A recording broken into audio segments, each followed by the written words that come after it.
To start with, I would like to take you back to my world of photographic adventures. The first picture that you see is related to when I first moved to Canada and took a walk in Toronto's beautiful parks. As my caption on Instagram suggests, it was indeed a pathway to a better future. This was roughly around the end of summer when the leaves were still green and the sun still glowed in the beautiful sky. Moving further into the little walks that I can take away from home and society is down a road where I find beautiful creatures roaming and minding their own business, to which I go and disturb their privacy by taking photos of them. Imagine one day where animals started talking about photo rights and that us humans aren't allowed to take a picture without consent. Many of the photographers today would lose their job. My favorites include an overcast weather and a glowing star in the sky, doing their jobs of being so appealing to look at.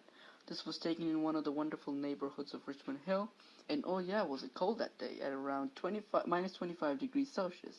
With the perfect amount of cars and the perfect amount of trees, one can really contemplate on how life is moving around them. Let me take you to another city, another continent. I lived in Dubai, UAE for 16 years of my life, and I'm 18, so about 90% of my life was spent in one of the most marvelous cities in the world. Here is the tallest building in the world. You can clearly see that it is even taller than the sun. I don't know why, but it just really reminds me of a baseball game exclusively for giants. Imagine walking out of your hotel resort, and this is your first glance at 6 a.m. in the morning. As an anonymous person once said, we can only appreciate the miracle of a sunrise if we have waited in the darkness. To make a connection that I've just noticed, it's the small letter I that the sun makes with the chair, and it represents walking in the alignment of your truths, spirituality, mentally, and emotionally. You go out pretty deep there, but now back to Toronto. This was my first fall experience in my life, as we don't experience winter or fall in Dubai. I mean, moving from Dubai to Toronto was a shift in 100 degrees for me, from plus 60 to minus 40.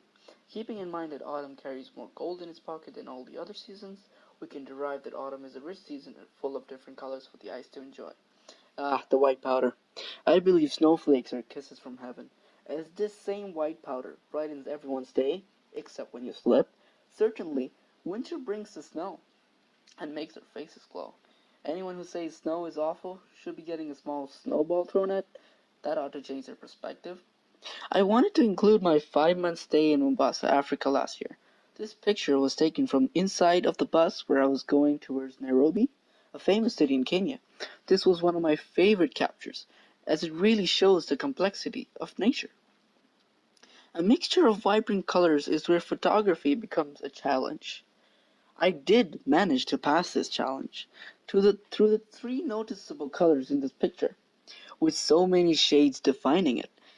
This one was taken from Toronto Islands in the season of summer last year, and this also happened to be my first proper look at the CN Tower. Sadly, I still haven't gotten a chance to see it from the inside. There is nothing better than walking on snow at night with one streetlight in the distance. A mixture of black and white can really take you back to the previous century. However, I have never tasted the 90s since I'm a 2000s born. This picture is my most recent one from winter 2018, and I do look forward to where life takes me for my new adventures in 2019.